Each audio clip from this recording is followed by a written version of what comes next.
सो इससे बेहतरीन पॉडकास्ट क्या हो सकता है कि जब मैंने 2007 में अपने रेडियो करियर की शुरुआत की तब रिलीज हुई थी फिल्म चक दे इंडिया। जिस शख्स पर ये फिल्म बनी थी उनका हम हमेशा से कहानियाँ सुनते रहे, उनके बारे में बहुत सारे आर्टिकल्स हमने पढ़े और आज जब उन्हीं के हाथों ये स्टिक मुझे मिलती है हॉकी की तो लगता है कि रेडियो में आना सफल हुआ। मेरे साथ इस वक्त ऐसे शख्स हैं जिनसे बात करने की बड़ी ख्वाहिश थी। मीर रंजन नेगी सर, जोरदार तालियां। Thank you. स्वागत सर आपका हमारे स्टूडियो में। सबसे पहले थैंक यू। बहुत सारे क्वेश्चंस हैं, मैं चाहता हूं कि आज इस पॉडकास्ट में आप उसको आंसर करें। 1982 India versus Pakistan hockey world cup, हार के बाद ही जीत है। इस सॉन्ग को और इस लाइन को किस तरह से देखते हैं आप, क्या सच है ये? मैं आपको पहले तो क्या बुलाऊं, मैं आपको सोनू बुलाऊं, द्विवेदी बुलाऊं या नवनीत बुलाऊं? नवनीत ही बुलाइए। नवनीत, मैं आपका बहुत बड़ा फैन भी हूं। Thank you sir and thank you very much for calling me here. हार मेरे ख्याल से हर एक की ज़िंदगी में आती है जी, और खेल जो है वो ज़िंदगी का एक शानदार प्रतिबिंब है, एक आईना है। क्योंकि जीवन की तरह खेलों में भी उतार हैं, चढ़ाव हैं, हार है, जीत है। हर एक आदमी गिरता है जी। और वहाँ से जब वो उठता है और अपने मुकाम की तरफ निकलता है तो ऐसा कोई नहीं, मतलब कोई नहीं कि जिसको ज़िंदगी इस किस्म के दौर से नहीं गुजारती। और इसीलिए शायद आप लोगों को ये भाग मिल्खा सिंह भाग, मैरी कॉम, चक दे इंडिया जैसी मूवीज़ जो हैं वो लगती हैं। और बिल्कुल सही है कि जब तक हार नहीं हो तब तक जीत का मज़ा भी नहीं आता है। कितनी अच्छी बात है। अच्छा, 1982 वर्ल्ड कप का जो मैच हुआ था, क्योंकि इसके बाद हमने जब देखा कि आपकी लाइफ में बहुत सारे अप्स एंड डाउन्स आए, बहुत कुछ आपको सहना भी पड़ा, उस दौरान कोई ऐसा एक शक्ति थी जिसने आपको भीतर से बाउंस बैक करने के लिए सपोर्ट किया? क्या वो कोई शख्स था या आपके भीतर की ऊर्जा थी, कोई थॉट था, क्या था वो? बेसिकली कोई भी खिलाड़ी जो होता है ना, चूँकि वो कोई गेम खेलता है उसके अंदर ये फाइटिंग स्पिरिट आ ही जाती है। ओके। हाँ, खेल खेल के वो बार बार हारता है और हार के वापस उठता है, हाँ, कमबैक करता है। ये हर एक खिलाड़ी का है। और इसीलिए आप देखते भी होंगे कि जो जनरली ऐसा मैं कहता हूँ कि खिलाड़ी लोग सुसाइड भी नहीं करते हैं, क्योंकि ना उनको आदत होती है हारने की। मेरे साथ में वहाँ बहुत बड़ी हार थी। पहली बार हिंदुस्तान पाकिस्तान के साथ में फाइनल्स में 7 गोल से हारा था। और जो कुछ आप लोगों ने देखा ना शायद मूवी में, वो तो कुछ भी नहीं था। बहुत छोटा हिस्सा है। बहुत छोटा हिस्सा था। वो 1 सेकंड में निकल जाता है, लोग चिल्लाते हैं, लेकिन है ना एक बहुत लंबे समय तक लोगों की निगाहों को बर्दाश्त करना, गद्दार की ज़िंदगी जीना बहुत मुश्किल होता है, बहुत मुश्किल होता है। लेकिन मैंने कभी अपने आप के ऊपर दोष नहीं दिया। मैं जानता था कि कहीं ना कहीं पे I am not responsible alone, मतलब सेल्फ ब्लेम करते हैं ना, वैसा मैंने कभी किया नहीं। और आप यकीन मानिएगा, मेरे जो इनर सर्कल है, जो मेरे दोस्त लोग हैं, वो इतने स्ट्रॉन्ग हैं, इतने स्ट्रॉन्ग है, वो मेरे साथ मजबूती से खड़े रहते हैं। मैं चाहे कुछ भी करके आऊँ, they are there with me. मेरी फैमिली है, मेरे जो सर्कल में मेरे फ्रेंड्स वगैरह हैं, उन लोगों का बहुत बड़ा योगदान रहा मुझे वापस उठने के अंदर, बहुत बड़ा, मतलब बहुत बड़ा। इसके अलावा मैंने खुद भी मेहनत करी, मैंने कोशिश करी। चक दे इंडिया में तो आप लोगों ने देखा कि कबीर खान शायद 5 साल 6 महीने 14 दिन बोलते हैं ना, कितना समय हुआ, उतने समय में वापस आते हैं। मुझे 16 साल लगे। 16 साल के बाद, वेरी लॉन्ग टाइम। और उन 16 साल में एक दिन भी ऐसा नहीं गया मैं मैदान में नहीं गया, एक दिन ऐसा नहीं गया। और फिर उसके बाद में मेरा एक दोस्त था, वो इंडियन हॉकी फेडरेशन का जनरल सेक्रेटरी बना जी। तो 1998 के बैंकॉक के एशियन गेम्स जब हो रहे थे, तो उसने पूरा कोचिंग की जवाबदारी मेरे हाथों में दी जी। और हम लोगों ने सबने मेहनत की। 32 साल के बाद धनराज पिल्ले की कप्तानी में हिंदुस्तान ने 1998 बैंकॉक एशियन गेम्स का गोल्ड जीता। सर मेरे रोंगटे खड़े हो रहे हैं इस चीज़ को सुनते। मैं लिटरली आपको बताना चाहता हूँ। Thank you. सच में चक दे इंडिया को 16 साल पूरे हो चुके हैं और उसके एक दिन पहले हम यहाँ पॉडकास्ट शूट कर रहे हैं। 10 तारीख को शायद चक दे इंडिया 10 अगस्त को रिलीज़ हुई थी। चक दे इंडिया में जैसे आपने कहा कि बहुत कुछ चीज़ें नहीं भी बताई गई, एक टाइम लिमिट भी होती है, 3 घंटे में आपको मूवी बनाना पड़ती है। कोई एक ऐसा किस्सा जो आज के युवाओं को आपको बताने की इच्छा है, जो आपने खुद फेस किया या आपने गो थ्रू किया लाइफ में, जो आज शायद हमारे युवाओं को इंस्पायर कर सकता है? एक तो क्या था, चक दे इंडिया में हार के बाद की कहानी है, जी अगर आप देखेंगे तो। जी जो स्टोरी है वो तो वहाँ से शुरू होती है कि जब आप एक छोटे से शहर इंदौर से निकलते हैं, जी। जहाँ पर कोई मैदान भी नहीं है ठीक तरीके से, जी। और अपनी मेहनत के दम पर हम्म, बिना किसी कोई गॉड फादर के आप इंडिया टीम में रिप्रेजेंट करते हैं। हम्म, ये भी अपने आप में एक बहुत बड़ी स्टोरी है, बेसिकली जी। To play for your own country, hmm, है ना, इट्स नॉट ए जोक। लेकिन वहाँ से जब आप नीचे गिरते हैं और फिर लोग किस किस किस्म की बातें करते हैं, वो मैंने तो झेला, लेकिन मेरे साथ में मेरे फैमिली में मेरी माँ ने, मेरे परिवार ने, उन्होंने भी वैसे के वैसे सब कुछ झेला। मेरी माँ बता रही थी कि जब वो एशियन गेम्स दिल्ली से वापस आ रही थी तो ट्रेन में बैठी हुई थी और कुछ लोग सामने बैठकर उस मैच के बारे में बात कर रहे थे, और मालूम नहीं मुझे कितनी गालियाँ बक रहे थे वो। और मेरी माँ सारा जो सुन रही थी और उन्होंने बताया नहीं, उनकी हिम्मत नहीं हुई बताने की कि वो मेरा बेटा है, बेटा वो पाकिस्तान के साथ में पैसे नहीं खा सकता है। और आज वो कभी भी जब हम लोग बात करते हैं तो कहती हैं कि देखो तुम अकेले नहीं थे, हम भी थे। मेरी वाइफ, हम लोगों की शादी हुई जब, तो लोगों ने उसको मना किया कि आप शादी में गद्दार से मत करो, है ना। और उसके बाद में जब मेरा रिसेप्शन हुआ तो किसी ने मेन कटआउट निकाल दिया। उस ज़माने में ये जनरेटर्स वगैरह तो शादी में यूज़ नहीं होते थे, तो आधी शादी मेरी अंधेरे में हुई। लोगों ने मोटरसाइकिल स्टार्ट की, मेरे दोस्तों ने जो इंदौर के हैं वो आज भी याद करते हैं, यार तेरी शादी में मैंने वो स्कूटर स्टार्ट करके करी थी यार। बट लेकिन मैं सोचता हूँ कभी कभी कि अगर वो उस दिन वैसा हारते नहीं, उस दिन मैं वैसा कमबैक करता नहीं, तो शायद चक दे इंडिया बनती भी नहीं। सही बात है। तो ये हर एक की ज़िंदगी में ऐसे मौके आते हैं जब आप गिर जाते हैं, बिल्कुल आपको लगता है कि ज़िंदगी ख़त्म हो गई है, लेकिन पर वहाँ ज़िंदगी ख़त्म होती नहीं है। होती नहीं है। जी। और चक दे इंडिया के बाद में वो झलक दिखला जा, डांसिंग जी जी जी, हमने आपको डांस करते देखा है। सारा बड़ा प्रोग्राम, और आज आप जहाँ चले जाओ, जी। आज सी आई एम 65 नाउ, और आज भी मेरे दिन में 3 प्रोग्राम्स रहते हैं। जी। मॉर्निंग में मेरा एक प्रोग्राम है, शाम को मेरा एक और प्रोग्राम, बड़े प्रोग्राम हैं। जी जी जी। इंदौर के ऊपर एक बहुत बड़ा सॉन्ग बनाया है जी, है ना, तो बाकली वाला करके हैं, चिंतन भाई, हाँ, उसमें आप फीचर हो रहे हैं। तो उसमें उन्होंने आज पूरा एक पोर्शन मेरे साथ में शूट किया। क्या बात है। तो चिंतन भाई ने अपने समझा या उनकी टीम ने ये सोचा, हाँ। और इंदौर ने जिस तरीके से मुझे गले लगाया, जी, पूरे देश ने इनफैक्ट पूरे देश ने आपको गले जिस तरह से गले लगाया। मैं समझता हूँ कि अगर वो हार नहीं होती, हाँ तो जब आप कहते हैं ना कि हार के बाद जीत है, तो यकीनन जी, सिर्फ हार के बाद ही जीत है। सुपर। अच्छा, शाहरुख खान ने जब कबीर खान का रोल प्ले किया, मुझे लगता है कि एक शाहरुख खान का अपना स्टाइल है किसी भी रोल को प्ले करने का, लेकिन आपको लगता है कि आपको पूरा जस्टिफाई कर पाए, या और उनके साथ आपकी पहली मुलाकात जब हुई थी, क्योंकि जब आपको जानना चाहते होंगे तो आई एम श्योर बहुत सारी सेटिंग्स हुई होंगी, तो क्या पहली मुलाकात कैसी थी, किस तरह से बातचीत शुरू हुई, कैसे आपसे सीखते थे वो? एक्चुअली क्या था कि इनिशियली मैं थोड़ा सा डिसइंक्लाइन था इस प्रोजेक्ट में जुड़ने के लिए। अच्छा। हुआ ये कि मेरा एक 19 साल का बेटा था, वो मोटरसाइकिल में जा रहा था और एक डिवाइडर से वो टकराया, और फिर वो उठा नहीं कभी भी। और मैंने बहुत सारे सपने देखे थे, हमने, बड़ा बेटा था मेरा 19 साल का, होटल मैनेजमेंट का कोर्स कर रहा था।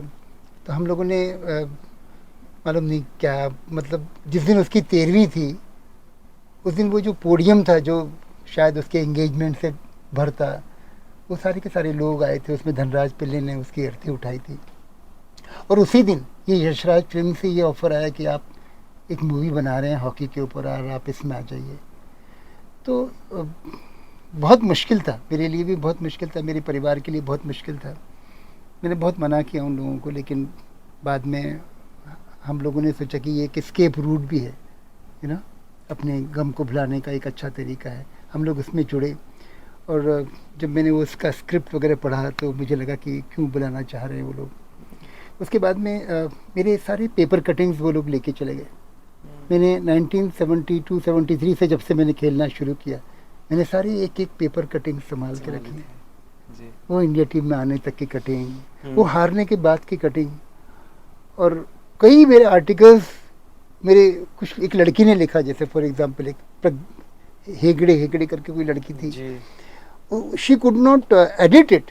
उस आर्टिकल को उसने एडिट नहीं किया, उसने जाके उसको दे दिया रोते रोते अपने एडिटर को, और एडिटर ने वैसे ही छापा। और आप आज आर्टिकल पढ़ेंगे ना तो चकदे के आधे डायलॉग्स उसमें से निकलेंगे आएंगे आपको। तो शाहरुख भाई को जब ये दिए गए सारे के सारे, तो उन्होंने वो पढ़ा। जब हम लोग हार गए थे तो मैंने दाढ़ी रखी थी ताकि लोग मेरे को पहचाने नहीं। शाहरुख भाई ने पहली बार दाढ़ी रखी अपने उसके अंदर जी। पहली बार वो एक रोमांटिक हीरो की मूवमेंट से बाहर निकल के एक बिल्कुल अलग कैरेक्टर में गए, अगर आप देखते हैं तो जी। और जो उन्होंने जस्टिफाई किया, मेरे ख्याल से बॉलीवुड का और कोई भी एक्टर उसको उस तरह से जस्टिफाई नहीं कर सकता था। उनकी रनिंग में एक नेचुरल बाउंस है, yes, you know, American bounce बोलते हैं जी जी। He looks like a player. Yes, हम लोग ऑस्ट्रेलिया में 2 महीने उनके साथ में थे, इनफैक्ट पूरा 1-2 साल उनके साथ में गुजारने को मिला। What a footballer he is. हम लोग शूटिंग के बाद में फुटबॉल वगैरह खेला करते थे उनके साथ। जब वो रनिंग करते हैं, लगता है यार कोई इंडिया प्लेयर ही खेल रहा है सच में। उनकी जो स्क्रीन पर भी दौड़ते हैं, उनको देख के लगता है कि अमिताभ बच्चन से बेहतर कई बार मुझे लगता है वो दौड़ते हैं। नहीं, बहुत अच्छे, बहुत खूबसूरत। और नवनीत, उनकी मेमोरी इतनी शार्प है कि मेरे ख्याल से पूरी शूटिंग के दौरान मैंने एक बार भी उनका कोई फंबल देखा नहीं। ओह, नॉट ए सिंगल फंबल। जानबूझ के फंबल करते थे ताकि वो जो हमारी लड़कियां थी जो उनके साथ में थी उनको थोड़ा सा कंफर्टेबल लगे। Otherwise no way. What a professional. मतलब उनका जो हेड मूवमेंट है वो भी चेंज नहीं होता है ड्यूरिंग द शॉट्स। इतना गजब का कंसंट्रेशन। मैं सोचता हूँ हर एक आदमी जो वहां तक पहुंचता है, कुछ ना कुछ तो रहता है उसके पास जी। खूबसूरत ही पॉडकास्ट आगे बढ़ता हुआ। सर, चूंकि आप स्पोर्ट्स फील्ड से हैं और आप मेंटोर भी करते हैं, कोच भी हैं, मोटिवेशनल स्पीकर भी हैं, अगर आपसे ये पूछा जाए कि आपकी लाइफ का सबसे अच्छा पसंदीदा स्पोर्ट्स पर्सन कौन सा है और उससे आज के युवाओं को क्या सीखना चाहिए? मैं बहुत सारी किताबें पढ़ता हूँ और बहुत सारी स्टोरीज जो हैं मुझे लगातार प्रेरित करती रहती हैं जी, है ना। वो कार्ली कटाश थे हंगरी के, उनका हाथ कट गया, दाहिना हाथ कट गया, फिर उन्होंने लेफ्ट से करी और उसके बाद में ओलंपिक में गोल्ड मेडल जीता। ऐसी बहुत सारी कहानियां हैं जी। इतिहास उन कहानियों से भरा पड़ा है जिन्होंने अपने ज़िंदगी में कमबैक किया जी। लेकिन जब हम अभी अपने करंट हीरोज़ को देखते हैं तो उनको देख के भी है ना बहुत आइडलाइज करते हैं जी। हॉकी में मैं अपने जो मेरे कैप्टन थे जफ़र इकबाल, उनको मैं बहुत मानता हूँ। एक आदमी जो है वो इंजीनियरिंग करी उन्होंने अलीगढ़ यूनिवर्सिटी से, मतलब पढ़ाई पे भी पूरा का पूरा ध्यान दिया। बहुत बड़ी पोस्ट पे इंडिया लाइन से रिटायर हुए जी। और यहाँ पर इंडिया के कप्तान बने, है ना। धनराज पिल्ले 4 ओलंपिक्स खेले। Is it a joke? Play 4 Olympics, 4 Asian game, 4 world cup. क्या कमाल के प्लेयर्स जी हैं, कमाल का इंसान भी। मैं उनसे मिला हूं, बहुत अच्छे इंसान है। अभी उनका बर्थडे था, एक आर्टिकल लिखा था, उनका फ़ोन है मेरे पास में जी। ऐसा आर्टिकल उनका किसी इंसान ने नहीं लिखा होगा जो मैंने लिखा था उनके बारे में। क्या बात। हाँ, और वैसे तो बहुत सारे प्लेयर्स हैं। टेनिस में भी आप देखेंगे तो रॉजर फेडरर, जोकोविच, सारे के सारे लोग जो हैं कमाल के हैं। मतलब ये बहुत बड़े आदर्श है और एक आइडल्स हैं जिनको देख के लोग बाग खेलने के लिए प्रेरित होते हैं। मुझे मेरे ख्याल से राइट आई लव स्पोर्ट्समैन जी। मेरे ख्याल से स्पोर्ट्स पर्सन ही जो लाइफ का नया फलसफा हमको दे जाते हैं या चीज़ सिखाते हैं, वो कोई शायद और बाकी लोग नहीं सिखा पाते। जो स्ट्रगल उनकी लाइफ में होता है ना, वो कहीं ना कहीं बहुत इंस्पायर करता है हम सभी लोगों को। ये तो है थोड़ा। हॉकी भी बहुत कुछ सिखाती है। जैसे मैंने किसी से एक बार बीच में पूछा था कि क्रिकेट से सीखने वाली 3 चीज़ें क्या हैं, ऐसे आज आपसे पूछना चाहता हूँ कि हॉकी से सीखने वाली 3 चीज़ें कौन सी हैं? हॉकी हमारे देश के रग रग में बहता है जी। आप विश्वास करोगे नहीं करोगे? नहीं, बिल्कुल करेंगे। ये एक ऐसा खेल है जिसमें आज़ादी के बाद कल के दिन यानी 12 अगस्त को 1948 हाँ, आने वाला कल है, जी, हिंदुस्तान ने उस देश को हराया, मुल्क को हराया, ग्रेट ब्रिटेन को, और हाँ। ओलंपिक का खिताब जीता था 1948 में। यस, मतलब 8 ओलंपिक्स जीते, हाँ। उसमें देश को जो गौरवान्वित क्षण थे, मतलब हम्म, उसमें एक हॉकी भी रहा। जी, हॉकी एक ऐसा खेल है जो जिसमें हम इसको बोलते हैं एक वेपन है आपके हाथ में, हम्म, एक हथियार है जिससे आप किसी का खून भी कर सकते हैं, हाँ, और लोगों की डेथ भी हुई है इससे। जी, मतलब इफ जी, यू जी, हिट इट जी। रॉन्गली राइट, कुछ भी हो सकता है, लेकिन आप बिना किसी को चोट पहुंचाए हुए गेम जीतते हैं। कितनी बड़ी बात है, सोच देखो आप, ये हिंदुस्तान की संस्कृति की कोच है। ये सोच जो है, ये बिल्कुल आदमी भी ऐसी सोचता है, मैं यार उसको नुकसान नहीं पहुंचाऊं। हाँ, तो हॉकी ये सिखाता है कि आप आगे बढ़िए, कोई प्रॉब्लम नहीं है, लेकिन बिना किसी को चोट पहुंचाए, सुपर, बिना किसी को नुकसान दिए। सो मैं तो सभी गेम खेलता था actually. I used to play almost all games on equal dexterity. मतलब ऐसा नहीं कि छोटा मोटा, आज भी हाँ। मैं गोल्फ खेलता हूँ, टेनिस खेलता हूँ, स्विमिंग करता हूँ, ये है वो है, फुटबॉल में यूनिवर्सिटी खेला, बास्केटबॉल वॉलीबॉल में मेरे को सिलेक्शन हो गया था। अच्छा, लेकिन जब मैंने हॉकी खेलना शुरू किया तो फिर उसी सारे से प्रेम गेम हो जो गया। है अलग ही खेल है इसके, इसीलिए कहते हैं रग रग में हॉकी बहती है रग रग में हिंदुस्तान हॉकी की। है। True, true. अच्छा सर, जब आप देश के लिए खेलते हो, जीत जाते हो, और जब वो तिरंगा झंडा लहराता है या राष्ट्रगीत आपके कानों में गूंजता है, उस दौर क्या भावनाएं दिल में, जहन में होती हैं? कुछ बयां कर सकते हैं शब्दों में आप उसे? इट इज़ वेरी डिफिकल्ट जब इस तरह की बातें आती हैं ना, तो एक तो मेरी आंखों में आंसू आते हैं हमेशा। जी, मैं भी हाँ, बोलता हूँ, मैं हाँ, ये क्वेश्चन लिखते लिखते आई वाज हाँ, हैविंग हाँ। मॉइस्ट इन माय मैं really I become very emotional, और मेरे को कुछ तो भी हो जाता है, मतलब यू नो। और हर एक हॉकी प्लेयर जो होता है ना, जब वो हॉकी पकड़ता है ना, तो एक आम आदमी की तरह, एक फौजी की तरह वो ज्वाइन करता है हॉकी को, और उसके मन में सिर्फ एक ही विचार आता है कि मैं इसको प्यार करता हूँ यार, हॉकी को। कभी नहीं सोचता वो, कोई भी हॉकी प्लेयर से पूछना, आप कभी नहीं सोचेगा कि मेरे को इंडिया खेल रहा है, मेरे को उससे पैसे कमाने हैं, मेरा ये हो जाएगा, आज मेरे को गाड़ी होगा, घोड़ा होगा। नहीं, वो अपने देश के लिए खेलता है। जो कुछ उसको मिलता है वो बहुत कम है comparison to other sports, yes, लेकिन उसको अपने खेल के ऊपर गर्व है, अपने आप पे गर्व है कि मैंने हॉकी खेला। अगला जन्म होगा नवनीत, मैं ईश्वर से प्रार्थना करूंगा, चाहे कुछ भी हो, मेरे को एक हॉकी के परिवार में पैदा करना है, एक ऐसी जगह पैदा करना जहाँ पर मैं फिर से हॉकी खेलूँ, और अपने बच्चों को जितने मैं सिखाता हूँ शाम को, कभी आप डेली कॉलेज के सामने आना, जी, हमारे इंदौर में हॉकी का मैदान नहीं है, और मैं करीब 150 बच्चों को सड़क पे हॉकी सिखाता हूँ रोज। वाह, और वो वहाँ से, वो जो है वहाँ से निकल के बच्चे हमारे इंडिया टीम के दस्तक तो देते हैं। सुपर, इट इज़ मतलब क्या है ये, मेरे ख्याल से सब कुछ ईश्वर कराता है, हाँ, लेकिन है ना, प्रयास तो इंसान को करना पड़ता है। बिल्कुल सही कहा। इंसान ही प्रयास नहीं करे तो फिर आप कहीं नहीं पहुंच बिल्कुल सकते। बिल्कुल। इस चीज़ को अगर पूछें कि हॉकी जब आप खेल रहे थे हॉकी, क्योंकि 1982 तक, हम लोग जहाँ तक मैं जानता हूँ, उस टाइम तक हॉकी ही सबसे बड़ा गेम था हमारे देश का, और हॉकी को ही सबसे ऊपर माना जाता था। फिर 83 वर्ल्ड कप के बाद, क्योंकि जब हम हॉकी हारे और यहाँ पर ये जीते, शायद तो वहाँ पर थोड़ा पलड़ा क्रिकेट का भारी, और वहाँ से चीज़ें थोड़ी बदली और क्रिकेट को एक अलग चीज़ मिली।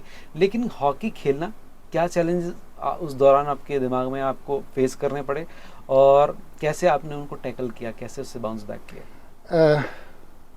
हॉकी इंदौर में अभी भी 2 जगह पे खेला जाता है, लेकिन दोनों जगह पे मैदान नहीं है।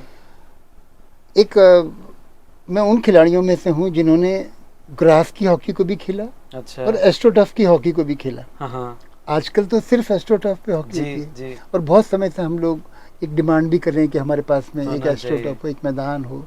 मैंने कहा मैं फ्री में ट्रेनिंग करूंगा भाई, को एक पैसा लूंगा नहीं, है जी, ना। लेकिन कहीं ना कहीं मालूम नहीं क्या है, भोपाल में 4 एस्ट्रोटर्फ हैं, ग्वालियर में 4 हैं, और इंदौर जैसे शहर में एक भी नहीं है।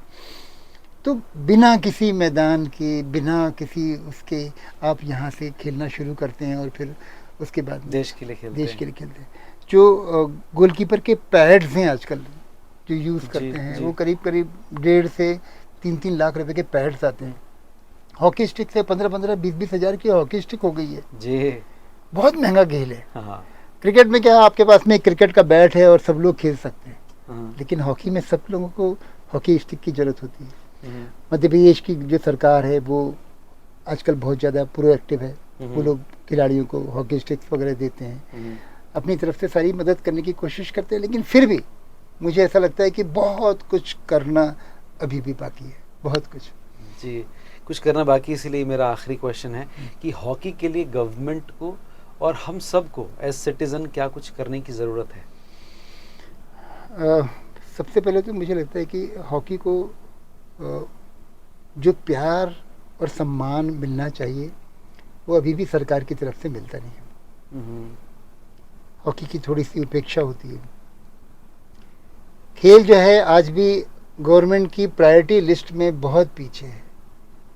एक मैदान था हमारा प्रकाश क्लब का, वो हमसे छीन लिया गया, उसकी जगह पर कचरे का वो एक वाटर ट्रीटमेंट प्लांट बनाया उन्होंने। खेलों के मैदान सिकुड़ते जा रहे हैं इंदौर शहर में, सभी जगह पे देखो तो। इट इज़ वेरी इम्पोर्टेंट कि आजकल जो है वो वॉर नहीं होते हैं, वॉर सारे के सारे खेलों के मैदान में होते हैं, ओलंपिक्स में होते हैं, और जहाँ देश की इज्जत लगी हो साख पे, तो उस समय आपको पूरे गवर्नमेंट को बहुत ध्यान देना चाहिए कि कम से कम अपनी तरफ से खेलों के लिए एक मौका जरूर दें खिलाड़ियों को। It is very very important. तो मैं गवर्नमेंट से यही चाहता हूँ कि हमेशा थोड़ा सा प्रयास करना चाहिए कि सिर्फ एक खेल को नहीं, सारे खेलों को इक्वल अपॉर्चुनिटीज मिले, हर एक आदमी अपनी मनपसंद का खेल खेले। और 41 साल के बाद में भारत ने ओलंपिक में अभी पदक जीता था जी, है ना, और पदक जीतने हैं, देश की इज्जत और आगे बढ़ानी है जी। मेरे ख्याल से बहुत कुछ करना अभी भी बाकी है, बहुत कुछ बाकी है। बिल्कुल सही कहा। एक क्वेश्चन और ऐड कर लूँगा आखिरी में, मेरे बॉस ने कहा था ये पूछूं मैं, आर्मी में जब इंसान जाता है तो खाने के लिए कई बार स्पोर्ट्स में हम लोग शामिल हो जाते थे, लेकिन अब इंदौर का इंसान मीर रंजन नेगी जी जब स्पोर्ट्स खेलते हैं तो खाने की चीज़ों को कैसे इग्नोर करते हैं? कि फिटनेस भी इम्पोर्टेंट है, how do you manage to ignore all these things? ऐसा बोलना नहीं चाहिए, लेकिन है ना, आज के दिन भी मेरी जो फिटनेस है ना वो बहुत ज़्यादा हाई है जी, बहुत ज़्यादा, मतलब बहुत ज़्यादा। मेरे साथ के जो लोग हैं वो देखते हैं तो बड़े आश्चर्य करते हैं कि ऐसा कैसे कर सकते हो आप। आज मैं अगर गोल्फ में शॉट मारता हूँ तो 250 यार्ड मारता हूँ। हाँ, 250 270 यार्ड मारता हूँ, जो बड़े बड़े गोल्फर्स नहीं मार सकते। हाँ, मैं टेनिस खेलता हूँ तो ऐसे धीरे धीरे नहीं खेलता हूँ, बहुत जोर से खेलता हूँ। और उस सब के पीछे एक डिसिप्लिन है basically. Every day morning I get up at 4:30, है ना, शाम को मैं जल्दी सो जाता हूँ। इंदौर जो शहर है वो पोहे का, जलेबी का, ये सब का शहर है ज़रूर, और बहुत चटोरे लोग भी हैं यहाँ पे बट ज़ुबान पे कंट्रोल रखना बहुत ज़रूरी है। कैसे रखते हैं ये बताइए आप? बस मेरे ख्याल से शाम का खाना अवॉइड करते हैं, ठीक है, पूरा तो आप आधा आपका वो सब कुछ ठीक हो ही जाता है वहाँ पर जी। मेरी मम्मी डैडी टीचर्स थे, तो हम लोग 2 टाइम खाना खाते हैं सिर्फ, मॉर्निंग एंड इवनिंग, बीच में कुछ भी नहीं जी। तो आप कितनी भी एक्सरसाइज करें, आप कितना भी मेहनत करें, लेकिन अगर आप खाने पे कंट्रोल ना करेंगे तो प्रॉब्लम्स होने वाली हैं। हाँ, तो अगर आपको नवनीत के जैसा रहना है, नहीं आपको सर के रस तरह रहना है मेरे जैसा रहना है, so you all you have to do is थोड़ा सा जुबान पर कंट्रोल करिए। Thank you very much sir, ये पॉडकास्ट देने के लिए बहुत मजा आया, मुलाकात करके। Thank you very much.